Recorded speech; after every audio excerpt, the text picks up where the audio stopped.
Hello students. आज मैं इस वीडियो के थ्रू कुछ करियर ऑप्शंस आपके साथ डिस्कस कर रहा हूँ। आप सारे कोई ना कोई करियर ऑप्शन सर्च कर रहे होगे, सो ये वीडियो आपकी उस सर्च में हेल्प करेगा। सो आज के टाइम पे 10th +2 ग्रेजुएशन बेस क्या क्या ऑप्शंस हो सकते हैं, फर्दर स्टडी करना है गवर्नमेंट सेक्टर के अंदर, अब्रॉड के अंदर, तो ये वीडियो आपकी हेल्प करेगा। इसमें क्या क्या प्रिपरेशन कैसे हम कर सकते हैं, क्या क्या डिफिकल्टीज होती हैं, क्या क्या आगे अपॉर्चुनिटीज़ मिल सकती हैं सेक्टर के अंदर, उन सब चीज़ों को इस शॉर्ट वीडियो में हम डिस्कस करते हैं। पहले अगर मैं स्टडी की बात करता हूँ, तो अगर किसी को अच्छा करियर बनाना है तो 8, 9, 10 से प्रिपरेशन स्टार्ट कर सकते हैं NTSE एंड ओलंपियाड जैसे एग्जाम्स के लिए, जो सेंट्रल गवर्नमेंट स्टेट गवर्नमेंट मिलकर पेपर करवाते हैं। और कोई अभी 11th या 12th में है तो फर्दर उसको ट्राई करना चाहिए कि अच्छी यूनिवर्सिटी कॉलेज में सीट मिल जाए, क्योंकि किसी भी अब्रॉड या किसी भी अच्छे सेक्टर में जाना है तो अच्छी यूनिवर्सिटी कॉलेज का टैग होना बहुत जरूरी है। 12th में CUT का एग्जाम होता है, इसकी नोटिफिकेशन आ गई हुई है। अब CUT क्या मल्टीपल यूनिवर्सिटीज़ के लिए पेपर करवाती है आफ्टर 12th। उसमें से एक एग्जाम्पल लेते हैं, दिल्ली यूनिवर्सिटी होगी, जिसमें मल्टीपल टाइप के कोर्सेज होते हैं। अब किसी को पर्टिकुलर मैनेजमेंट में ही जाना है तो उसके लिए सबसे अच्छी डिग्री क्या होती है, IIMS के थ्रू होती है, इंडियन इंस्टीट्यूट ऑफ मैनेजमेंट, जो IP मैट एग्जाम के थ्रू जा सकते हो आप। लॉ साइड में जाना है तो आप क्लैट का पेपर दे सकते हो। Then HM, design, mass media, सब कुछ डिमांडिंग ऑप्शंस हैं जो हमें कई बार नहीं पता होता। हम BCom, BBA, BCA तक ही लिमिट रखते हैं अपनी। ये नहीं कि BCom, BBA, BCA अच्छा नहीं है, ये डिमांडिंग है, तो ये भी अच्छा है जब अच्छी यूनिवर्सिटी कॉलेज का आपके साथ टैग लग जाता है। Next, GNTU। कोई कहता है कि मुझे अमृतसर में रह के ही अच्छी स्टडी करनी है आफ्टर 12th, तो GNTU उसके लिए बेस्ट ऑप्शन हो सकता है। अब BCom, BBA, BCA की बात कर रहा हूँ तो सिम्बोसिस, क्राइस्ट, नासिर, इस तरह के बहुत सारे ऑप्शंस होते हैं।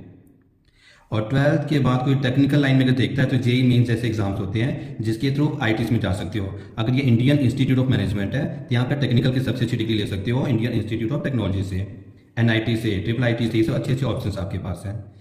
12th के बाद मेडिकल लाइन देखते हो तो एक most and common and important exam कह सकते हो, नीट का पेपर होता है, इसके लिए आप प्रिपेयर कर सकते हो। अब्रॉड की तरफ जाना चाहते हो तो SAT जैसे एग्जाम में पार्टिसिपेट कर सकते हो। टीचिंग लाइन में जाना है अभी से प्लान कर रहे हो 12th के बाद, तो ETT जैसे एग्जाम को पार्टिसिपेट कर सकते हो। ये kind of diploma type courses है जिसमें आप जा सकते हो। इन ऑप्शंस के साथ आप अच्छी यूनिवर्सिटी कॉलेज में जाके वहाँ पे अच्छी प्लेसमेंट करवा सकते हो। सेकंड, अगर कोई ग्रेजुएशन अभी कर रहा है, first year, second year, final year में है, तो उसके पास भी कुछ अच्छे ऑप्शंस हैं। अगर उसको मैनेजमेंट में जाना है तो MBA, +2 के बाद कोई IIMS में नहीं जा पाया तो IIMS में जाने का दूसरा ऑप्शन अभी ग्रेजुएशन के बाद होगा CAT के पेपर के थ्रू। अब MBA करने सिर्फ CAT नहीं है, SNAP, NMAT, CMAT, multiple type के ऑप्शन हैं। MCA करना है तो मोस्ट पेपर इंपॉर्टेंट पेपर कह सकते हो आप, NIMSAT का एग्जाम है जिसके थ्रू NITs में जाते हो। IIT JAM, कुछ ऐसे अदर एग्जाम्स हैं जैसे IT रुड़की, ऐसे मल्टीपल ऑप्शन होते हैं जहाँ पे आप जा सकते हो। MTech के लिए गेट जैसे एग्जाम है, टेक्निकल पेपर है, तो टेक्निकल लाइन में जाने के लिए आपके लिए काफ़ी हेल्प करता है ये।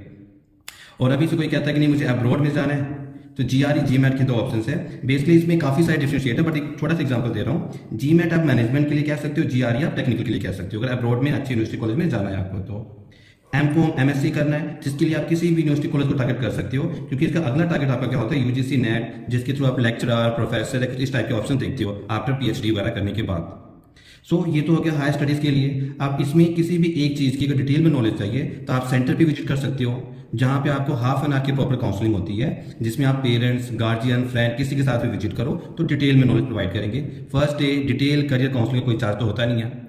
सेकंड ऑप्शन लेते हैं गवर्नमेंट की, जिसके पास अभी चीज़ें स्किप हो गई हैं, वो कहते हैं अभी हम करियर ऑप्शन कैसे बनाएंगे। तो गवर्नमेंट में काफ़ी अच्छे ऑप्शन होते हैं, टेक्निकल और नॉन टेक्निकल जैसे। अगर हम कहते हैं टेक्निकल की बात करते हैं कि हमने बहुत अच्छी डिग्री करके रखी, तो लोग कहीं ना कहीं से हमारी प्लेसमेंट नहीं हुई, एक लास्ट ऑप्शन लेते हैं प्लेसमेंट नहीं हुई है, तो इस डिग्री के बिहार पे, टेक्निकल डिग्री के बिहार पे आप गवर्नमेंट सेक्टर के अंदर अप्लाई करते हो।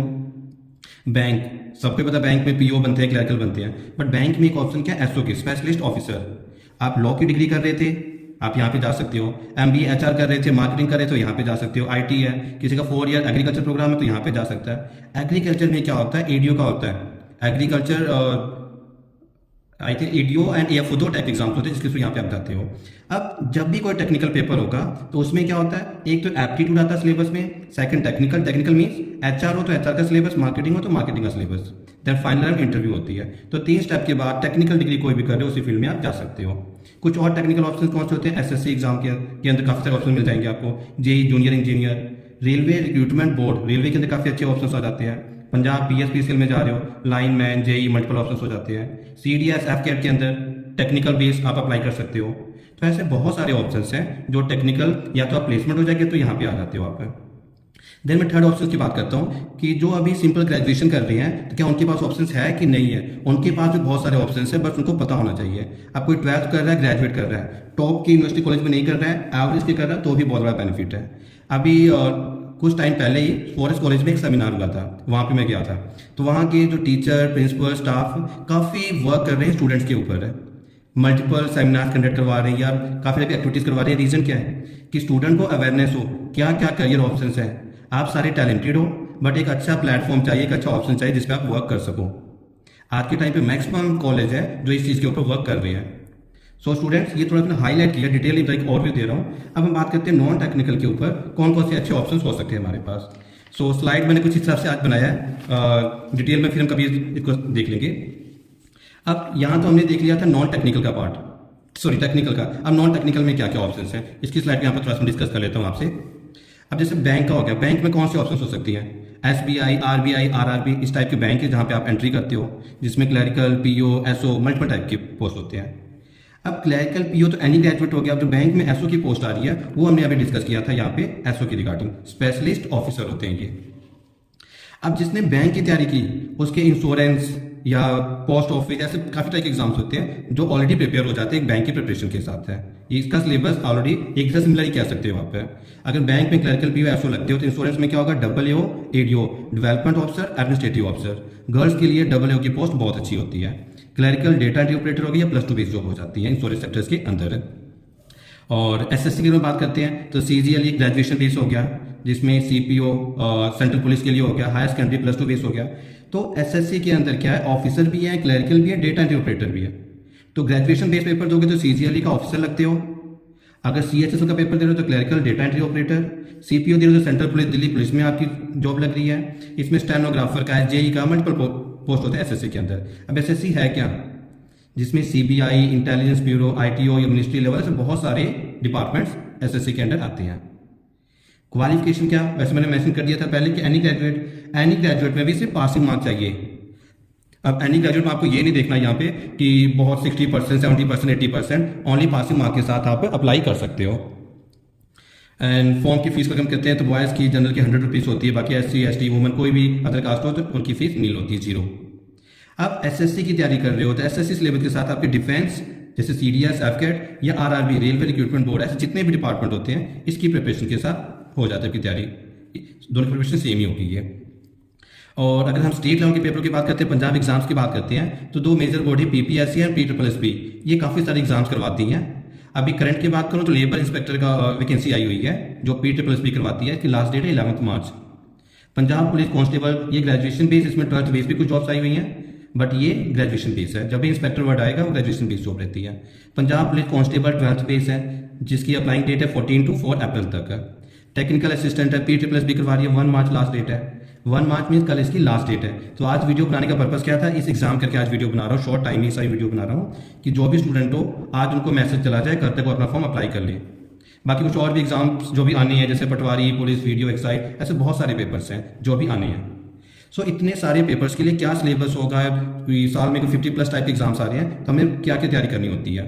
तो अगर मैं सिलेबस के अकॉर्डिंग बात करता हूँ, सो सिलेबस में क्या हो गया, एप्टीट्यूड अप टू 10th तक का हर किसी एग्जाम में आ रहा है, जिसमें quant, reasoning, GK, verbal means English, computer, ये सिलेबस आ रहा है जो MCQ फॉर्म में आएगा, टिक मार्क वाले फॉर्म में आता है ये पेपर। अब ये एप्टीट्यूड अगर मैं शॉर्ट में बात करूँ कहाँ कहाँ पे यूज हो रहा है, आप स्टडी के लिए हायर एजुकेशन की तरफ जा रहे हो, हायर एजुकेशन में मैक्सिमम पेपर्स ऐसे होंगे जहाँ पे एप्टीट्यूड ही आता है। गवर्नमेंट के एग्जाम में एप्टीट्यूड, कैंपस प्लेसमेंट, किसी भी अच्छी यूनिवर्सिटी कॉलेज में जैसे GNTU में भी हो आप, तो GNTU में या किसी भी इस तरह की कॉलेज की प्लेसमेंट जो होती है, पहला राउंड क्या होता है उसका, एप्टीट्यूड होता है। देन अब्रॉड में GRE, GMAT, उसके रिगार्डिंग भी एप्टीट्यूड। अच्छा, इसकी वीडियो मैंने अभी बनानी है, अभी डिटेल में बनाई नहीं है। नेक्स्ट स्लाइड में जो इस रिलेटेड कुछ और भी चीज़ें होंगी या अब्रॉड का होगा उसको डिटेल में हम डिस्कस कर लेंगे। टीचिंग के लिए जैसे TET, UGC, PS TET, CTET या कोई भी ऐसे पेपर है उसमें भी एप्टीट्यूड का काफ़ी यही पार्ट आ रहा होता है। सो जितने भी एग्जाम्स की आपसे डिस्कस कर रहा हूँ मैं, चाहे वो इनसे रिलेटेड हो चाहे वो इनसे रिलेटेड हो, उसकी प्रिपरेशन यहाँ पे हम कैसे करवा रहे हैं, काफ़ी सालों से यहाँ पे अमृतसर में तैयारी करवा रहे हैं। आप क्या कर सकते हो, अगर काउंसलिंग इस पर डिटेल में किसी की भी नॉलेज चाहिए, 10 AM to 7 PM विजिट कर सकते हो। फर्स्ट डे विजिट करने का कोई चार्ज नहीं होता, फ्री करियर काउंसलिंग होती है। इनमें किसी भी टाइप की अगर डिटेल चाहिए आप इस टाइम पे विजिट कर सकते हो। क्लास या जो लेक्चर लगते हैं यहाँ पे 7:30 to 7:30 PM तक। क्रैश कोर्स भी हैं, 2 आवर्स क्लासेस भी हैं, तो एज पर योर कोर्स वो आपको अपडेट करते हैं। स्कॉलरशिप टेस्ट प्रोग्राम है कि कोई स्टूडेंट फाइनेंशियली वीक है, नहीं कुछ ज़्यादा पे कर सकता, कुछ भी ऐसी चीज़ है तो अपनी नॉलेज के बिहाफ पे स्कॉलरशिप अवेल कर सकता है। अब इसमें कितने एग्जाम है जिसमें डोमेन या टेक्निकल बेस है, तो काफ़ी ऐसे टेक्निकल डोमेन होंगे जिसकी तैयारी यहाँ पे करवाई जाएगी। और लास्ट 2-3 ईयर्स के जो कंपाइल रिजल्ट है ऑलरेडी आप सेंटर पे आते हो, आपसे डिस्कस किया जाता है। ये आपके लिए मोटिवेशन का काम होता है कि ये स्टूडेंट ने इतने टाइम में अगर पेपर क्लियर किया है तो आप भी कर सकते हो। इसकी एक एग्जांपल दूंगा, आप सेंटर विजिट करोगे तो आप देखोगे अभी पंजाब सब इंस्पेक्टर के कितने रिजल्ट आए हैं जो स्टूडेंट सेलेक्ट किए हैं वहाँ पे। गौरव जिसकी पटवारी की सिलेक्शन हुई है, जनरल कैंडिडेट हम कहते हैं ना, कि जनरल के साथ तो बहुत डिफिकल्टीज आती हैं, नो डाउट थोड़ा रहता है, बट अगर आप हार्ड वर्क करते हो तो ये सब चीज़ें माइनर में आ जाती हैं। अगर आप हार्ड वर्क करते हो तो उसकी एग्जाम्पल सेंटर पे आपको आओगे तो आप देखोगे उस चीज़ को। अपडेटेड रेगुलर नोटिफिकेशन ये सब आपको मिल जाएंगी। और कोई बच्चा अगर एंट्रेंस की तरफ जाना चाहता है, एंट्रेंस में क्या है, तो लास्ट 2-3 ईयर्स से जो बच्चों ने जैसे कैट का पेपर हो गया, सीयूटी के पेपर हो गए, या कोई भी टाइप के एग्जाम्स हो गए, किस साइंस चूज किया, कहाँ से बैकग्राउंड उनकी, कौन से कॉलेज स्कूल से, ये सब डिटेल आपको मिल जाती है। सो स्टूडेंट्स, एक सेकंड पार्ट की क्वेश्चन पेपर बनाया आपके लिए, ये आप देखना। अब मुझे यहाँ पे बताना, जैसे पहला हो गया rearrange the letters to form one word, new door. इस लेटर्स को किस तरह से अरेंज करें कि वन वर्ड बन जाए। सेकंड क्वेश्चन, लार्जेस्ट बर्ड कौन सा है। ऑप्शन अगर मैं दूं, eagle, crow, peacock, ostrich, largest bird कौन सा होगा। थर्ड क्वेश्चन, वो कौन सा पक्षी है जिसके सिर पर पैर है। नेक्स्ट, हिमाचल स्टेट का कैपिटल क्या है, शिमला, धर्मशाला, बौद्ध या कोई भी नहीं इनमें से। क्वेश्चन नंबर 4, अब ये क्वेश्चन नंबर 4 है, टाइम एंड वर्क का पार्ट है, ये उनके लिए जो ऑलरेडी प्रिपरेशन कर रहे होंगे। अब इसमें टाइम एंड वर्क चैप्टर का एक क्वेश्चन है कि ए किसी काम को करने में 12 दिन ज़्यादा लेता है A+B के कंपेयर में, और बी 3 दिन ज़्यादा लेता है सेम A+B के कंपेयर से। सो आपने बताना ये अगर अकेला काम करेगा तो काम कितने दिन में खत्म होगा। तो ये कुछ एलसीएम या यूनिटरी मेथड से सॉल्व होते हैं। मैंने यूनिटरी मेथड यहाँ पे लगाया था, तो कुछ ऐसी इक्वेशन बनेगी, क्वाड्रेटिक इक्वेशन सॉल्व करोगे तो काफ़ी लेंथी हो जाता है। तो हम सेंटर पे क्यों तैयारी करते हैं, शॉर्टकट के लिए, क्योंकि जितने भी गवर्नमेंट के पेपर हैं, अगर वो 10th बेस पेपर हैं जो आपको मेंशन किया यहाँ पे, सभी एग्जाम के 10th बेस एमसीक्यू हैं। सो इन पेपर में क्या डिफिकल्टी आती है, स्पीड की प्रॉब्लम आती है। स्पीड आपकी अच्छी होनी चाहिए, शॉर्ट टाइम में पेपर कंप्लीट करना आपने, ये आपका टारगेट होता है एग्जाम के लिए। सो इसी क्वेश्चन को हम कैसे कर सकते थे, सेम क्वेश्चन को, कि A+B x दिया हुआ है, A 12 डेज ज़्यादा ले रहा है, B 3 डेज ज़्यादा ले रहा है, तो जो इनका डिफरेंस है इससे, मतलब 12 दिन ज़्यादा और 3 दिन ज़्यादा, उसी को हमने मल्टीप्लाई करके रूट निकाल दिया 6। तो यहाँ पे भी जो x की वैल्यू आनी थी वो 6 ही आनी थी, तो हमारे शॉर्ट में आंसर आ गया।